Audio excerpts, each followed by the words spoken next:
दोस्तों, ऐसा माना जाता है कि सावन का ये जो महीना होता है, ये शिव जी की उपासना के साथ साथ उनकी अर्धांगिनी यानी कि माँ पार्वती के त्याग और पतिव्रता धर्म को पूजने का भी त्योहार माना जाता है।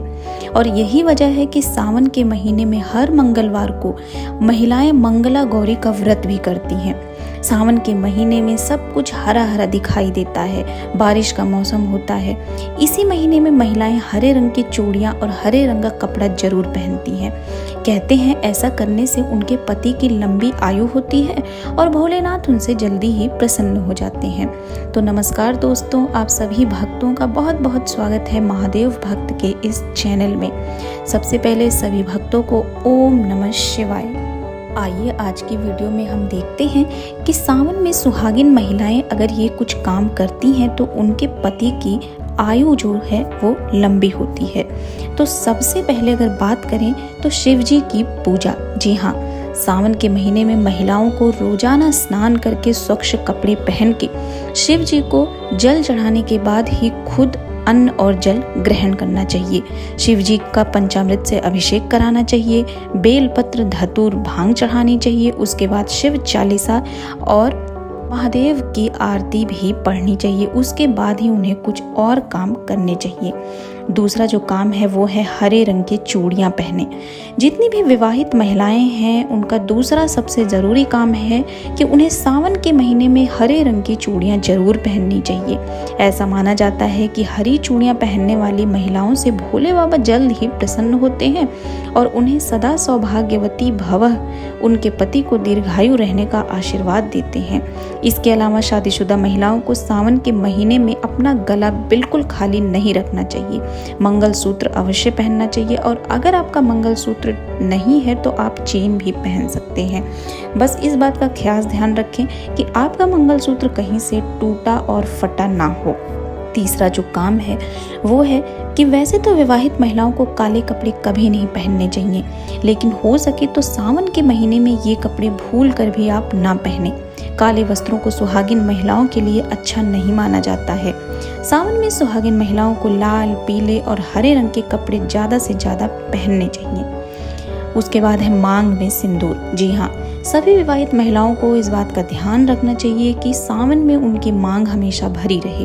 खास तौर पर भूल कर भी उनकी मांग खाली नहीं रखनी चाहिए और इसमें सदैव सिंदूर सजा रहना चाहिए। सबसे पहले आप लाल सिंदूर पार्वती जी को अर्पित कर दीजिए और फिर वही सिंदूर अपने मांग में सजा लीजिए। सिंदूर लगाकर ही महिलाओं को पति के सामने आना चाहिए। कहते हैं ऐसा करने वाली महिलाओं से देवाधिदेव जल्दी प्रसन्न हो जाते हैं। उसके बाद है बिछिया और पायल। सावन के महीने में विवाहित महिलाओं के पैर में बिछिया और पायल जरूर होना चाहिए। कहते हैं जो महिलाएं सावन के महीने में छन छन करने वाली पायल पहनती हैं उनके घर में भोले बाबा और माता पार्वती स्वयं पधारते हैं। इतना ही नहीं, ऐसी महिलाओं को साक्षात लक्ष्मी का रूप माना जाता है और ऐसे लोगों के घर में कभी भी धन की कमी नहीं होती है।